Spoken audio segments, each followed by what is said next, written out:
welcome to Winning on Wednesday. My name is Juan Vitas, and I'm the founder of Winning on Wednesday. Winning on Wednesday is a platform that meets every Wednesday at 11 o'clock Eastern Standard Time. And the purpose is to build meaningful relationships. Like I always say, people do business who they know, like, and trust. Speaking of knowing, liking, and trusting, I'd like to introduce Bonnie, my good friend Bonnie D. How you doing, Bonnie? Hi, Juan. Thank you for inviting me. I'm very honored and excited to be talking to you. Thank you so much. Excellent. Thank you. Thank you so much. So tell us quickly about yourself. I'm a broadcaster, live streaming. I call them live simulcasts. I still refer to what I do as radio, even though live streaming on LinkedIn, Facebook, and on YouTube. My shows, as the one people can see behind me, Technology Revolution, The Future of Now, is one of my longest running. I have created over 50 radio series, mostly for large corporations, but a few for myself and some for organizations who are not corporate. I'm also a drummer, a poet, an artist. I like to bake and cook, and I like the color red. Did I make your 2-minute limit, Juan? Yeah, thank you so much. Well, we're going to go into the whole and talk about more of that. It sounded very interesting, by the way. Thank you. The other thing is, so to tell us where, take us back. Where did it all get started? Where were you born and where were you raised? Tell us that. I was born in Queens, New York. I've lived all over the country, but I'm a Queens girl basically. And my parents built a house about a block from where eventually the Long Island Expressway was excavated from what was Horace Harding Parkway.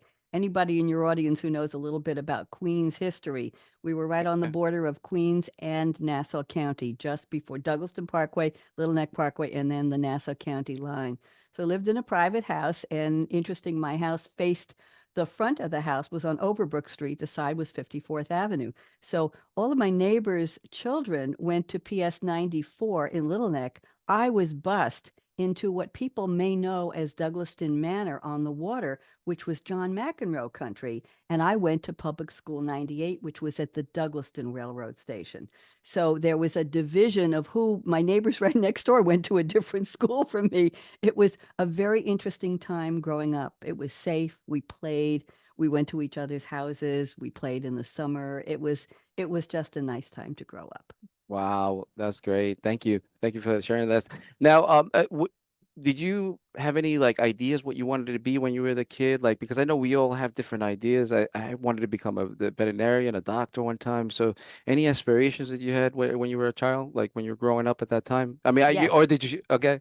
I think I wanted to be a writer because I remember writing some kind of a little mini book, a novel, something at the age of 8 or 9. I don't have it anymore, Wow. obviously, but I wanted to be a writer. And currently, Juan, what's interesting is I'm writing my first almost murder thriller, sarcastic novella right now, and I'm about 30,000 words into it, and I hope to have it done by Valentine's Day. See, I just publicly set a deadline for myself, Juan. Now you're going to hold me to that, please. Okay, well, this is good. There you go. Accountability is always good. So it's There always you good. It's go. that's awesome. I love that. And I Uh, played the piano for events in school. I took classical lessons and I played the piano. And when I went to Bayside High School, I was the piano accompanist for the girls' chorus and introduced the presentations on the stage and played the piano. One of my memories was playing Little Drummer Boy for a Christmas pageant.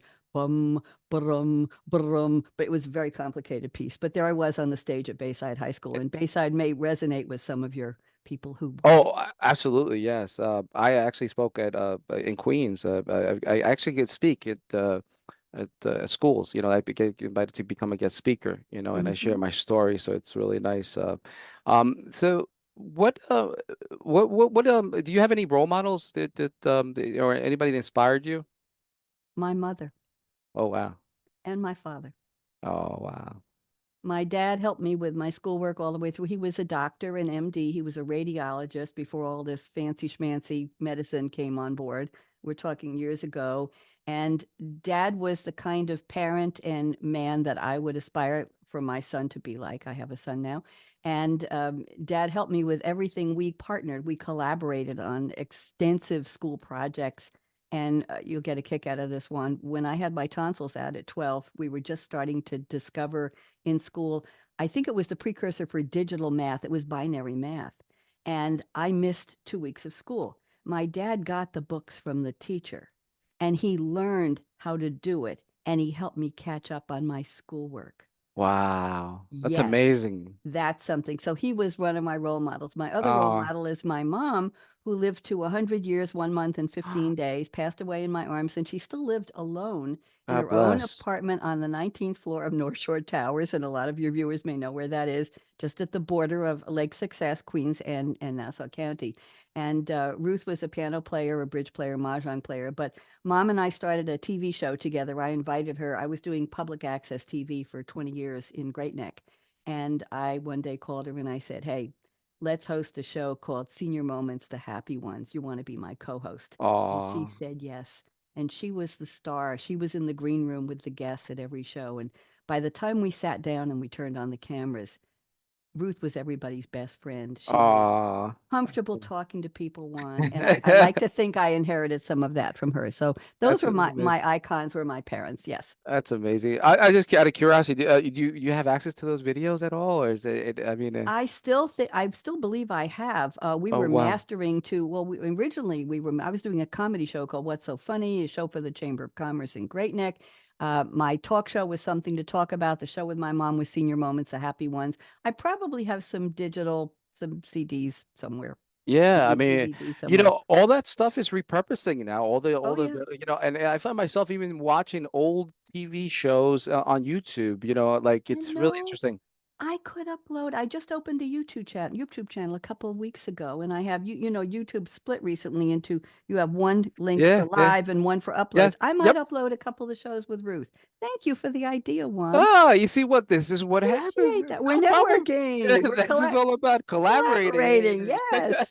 Yay. Good idea. Thank you. Well, this is the beauty about these interviews. It sparks new ideas, new suggestions, and everything. So I love this. It's and the beauty of this is it all happens organically. A lot of people think it's this is just like having like a regular conversation. So I Yep. love these type of interviews. So tell us what did you major? What did you go to school for? Interesting. I was a psychology major. I started out at Sarah Lawrence College, which is famous in various ways. But when I was at Sarah Lawrence, well, still in Bronxville, New York, it was all girls. It was an all girls school. And if anybody remembers Leslie Gore's famous song, "It's My Party," and I ran into Leslie Gore in the bookstore one day. Actually, I saw her and said, "Oh my God, that's Leslie Gore." Barbara Walters went there. Yoko Ono went there. The daughters of a lot of well-known people in journalism and industry went there. I was just a doctor's daughter from Queens, but I spent 2 years at Sarah Lawrence, and I majored in psychology and minor in mathematical logic and in French literature in French. I was actually reading novels in French, and Sarah Lawrence had a very unique way of teaching one. We didn't get grades like normally. We didn't have 5 or 6 classes. You had your major and you had 3 classes that you took as groups, and the classes were very small. And then you had a one-on-one in parallel with the teacher for that class. So in French literature, I was in a group class, and then I met weekly or biweekly with that teacher and had a separate set of novels I was reading and analyzing them in French with the teacher. Same thing with math logic, same thing with psychology. So you took 3 classes a year, but it was 3 courses, but 6 classes. And then I transferred. I married in my second year, and my husband was at Yale, and I I commuted from Bronxville, New York to New Haven every weekend for about 6 months, believe it or not, on the Amtrak. Yes, I arrived on Sunday night, and it was just Wow. interesting. And then he moved to Harvard Architecture, and we moved to Cambridge, and I transferred my credits, which was clunky, but I did, to Boston University. And I completed a bachelor's degree in psychology, magna cum laude, as a young mom. And I would go to school. I took you'll find this interesting. One summer, they offered a psychology full semester class in 6 weeks in experimental psych. You were in class about 4 hours a day, 5 days a week. And in 6 weeks, you finished the entire semester. I did 2 of those in one summer. And I put my little boy, my son was a couple of years old. He was in Radcliffe Daycare, Harvard and Radcliffe. So he got an Ivy pedigree as a 4 year old. I took him to Harvard Square on the back of the bike, on the bike seat, dropped him off, took the tram or whatever we called it into Boston, went to BU, packed my stuff up, came back, picked up the bike, unlocked it, put my son on the seat, went home and made dinner. That was my life. Wow. There you go. And then when we moved to Oregon, I got two more degrees in computer operations and computer programming. So, one, in a very interesting way, I call community college, two Associate of Science degrees, my graduate school because it was after I had my bachelor's. I hope that answered your question. Oh, no, wow. Yeah, absolutely. So take us back where about your first job, when you had your first job when out of college. Well, how was that like? And take us to that journey and what you're doing now. It was different. My first job out of college was when I became a 27-year-old divorcee mother of two and needed to go to work, living 3,000 miles from my family away in Eugene, Oregon, after I divorced my husband. We won't go into those details, thank you. And I needed to do something. And I said to my parents, that's when I got my two degrees. I said to my parents, I need to go to work. I have two kids to support. What am I going to do? And they sent me a stack of brochures. This was way before email, Juan, and way before cell phones. And I said, computer programmer, this sounds great. And I went to the local community college. I was living in an apartment with the kids, and my girlfriend said, there's a community college. It's 2 buses away. So I took the buses. I didn't have a car, and I went and I applied. I got the 2 degrees. And Juan, long story short, they hired me as soon as I completed those degrees. They hired me to program a statewide community college information system for the college. So that was my first job at 27. And the first day I went to work, I looked around and I said, I have to stay till 5 o'clock. I had never worked a day in my life. I got married at 19. I Mhm. was always in school. I was a mom. I was always a student, and I never had to work. Now I had to work. So there I was. And in 2 years, my boss left to go do something major in California, and they put me in charge of the whole statewide system. Oh, wow. How about that? Wow, not bad. Wow. Wow. Amazing story, amazing journey. And what was the decision make the deciding factor of going on your own? Going on my own, well, I was working for people for different organizations for years. And years later, I came back to New York and had a series of very interesting jobs. But at some point, I can't pinpoint exactly when, I read an ad in the New York Times. It was a little reader ad, one of those little 2-inch ads. And it said, how would you like to do stand up comedy? I said, "What? What is this?" And people thought I was funny. And then I read an article about a local TV show, and I called well, I cut out the ad. I kept it in my wallet for a year. And then I called the people in the ad. It was Steve Rosenfeld's American Comedy Institute in Manhattan.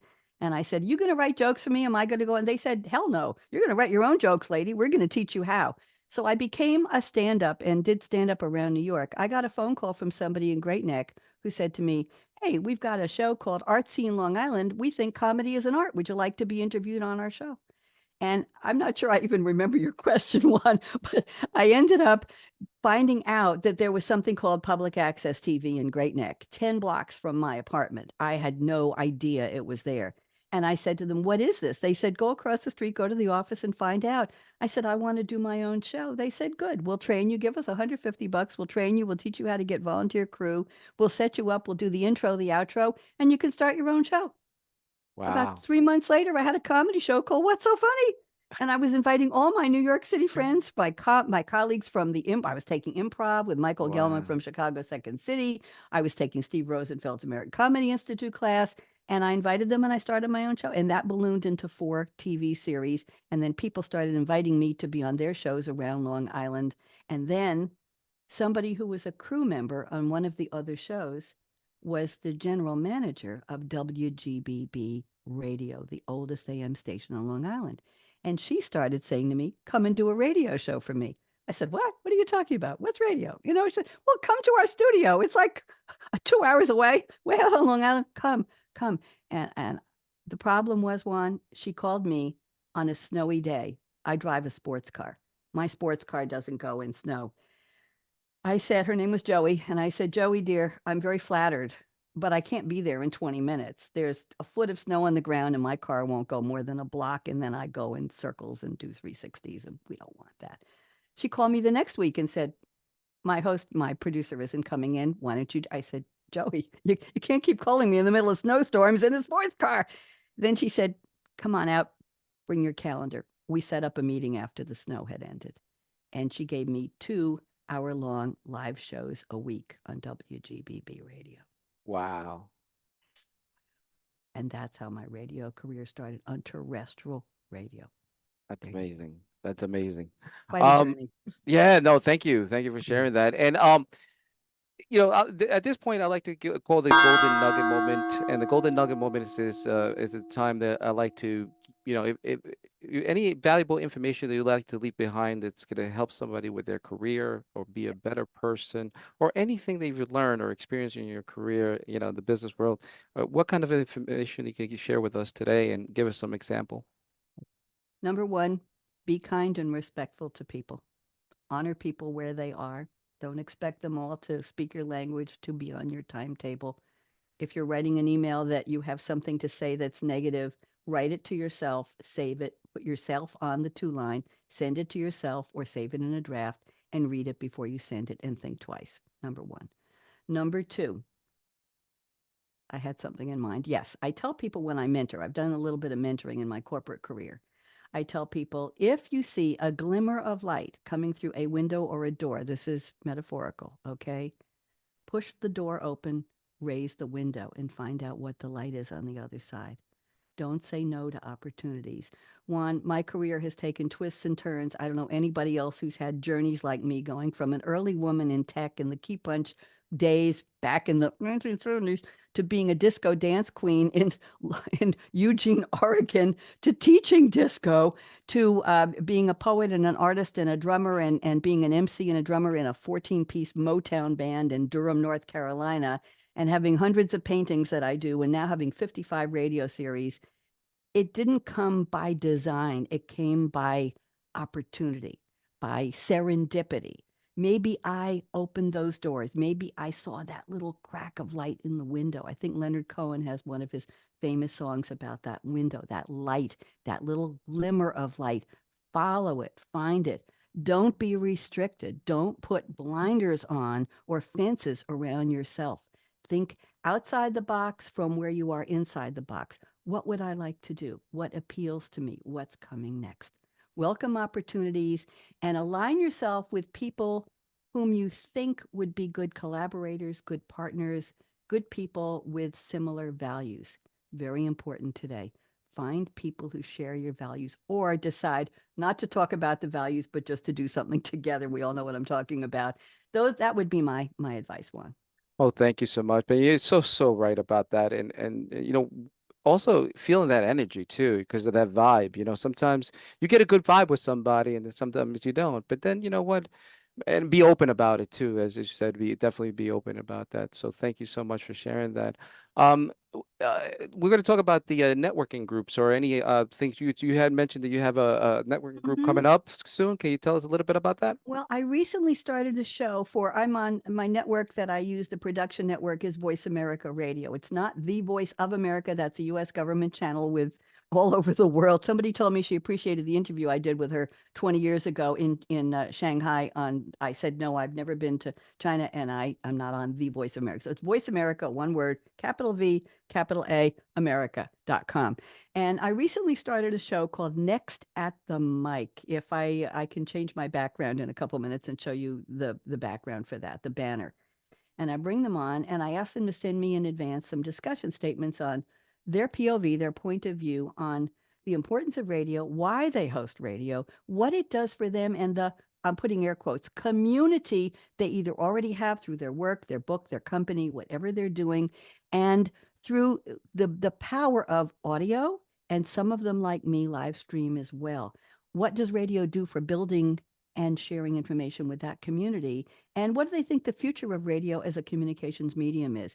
Because I have three guests on each show, I think I'm up to episode 9. So I've already interviewed it's not even interviews. They're one on my shows, 3-minute sound bites. Nobody talks more than 3 minutes.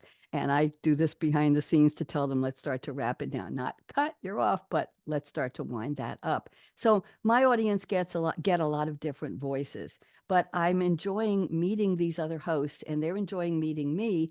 And what's important is we're sharing ideas about how to format a radio show, how to reach an audience, what some people are doing that other people don't do or don't even know about. And so I'm building a community of radio hosts who are Excellent. dedicated and committed. And it's fun. That's It's a lot that's of fun. that's amazing. I look forward to hear more about that.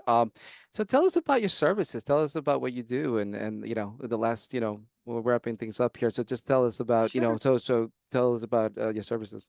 Well, my services are I started in 2011. I was working for SAP and I decided to pitch to my manager to do a roundtable 3-person thought leadership, no selling, no pitching, no marketing, no product mentions, just a roundtable thought leadership on a particular topic. So we did in the cloud with game changers, entrepreneurs set up startups with game changers, manufacturing with game changers, utilities with game changers, you name it. I did 48 series for them over the years. So when I left SAP in 2019, I became an independent broadcaster. And services I offer are I can teach people how to start, develop a podcast, a live radio show, how to be a good host, how to get guests lined up, how to keep a calendar, how to develop compelling abstracts that turn into good topic titles that will attract attention, how to do your social media on that. So I work with corporations and with individuals to help them set up what they do. Now, everybody today puts a microphone in front of them or they just go live streaming on social media, and that's fine. What I do is at a different level. It's organized, it's not scripted, but a lot of preparation goes into it. I even used ChatGPT today in the past couple months to help me write poetry for my opening monologues, Juan. And you're coming on one of my shows soon, and you're Yes. going to hear that. The show you're coming on is my other long-running show, Read My Lips, Cool Conversations with Creatives, and my name is AKA Radio Red on that one. And on that show, people send me the 3 guests a week, send me creativity statements about what have you created in your life? What does it mean to you? How do you talk? How do you walk? How do you do your business? How do you dress? How do you answer the phone? What do you do for fun, for relaxation? So that's what I offer is services to help people be a producer, a host. I also do ghostwriting and anything to do with media and communications, mentoring, that kind of thing. I'm available. Thank you for asking. Oh, Bonnie D.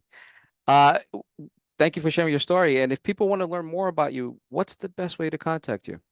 BonnieRadio@gmail.com. BonnieRadio@gmail.com. Excellent. Thank you so much, Bonnie D. If you would like to be a member of Winning on Wednesday, simply go to our website, winningonwednesday.com, click on the first time guest, and we'll see you next time. Thank you so much. And thank you. It's been great having you on the show. Thank you, Juan Peters.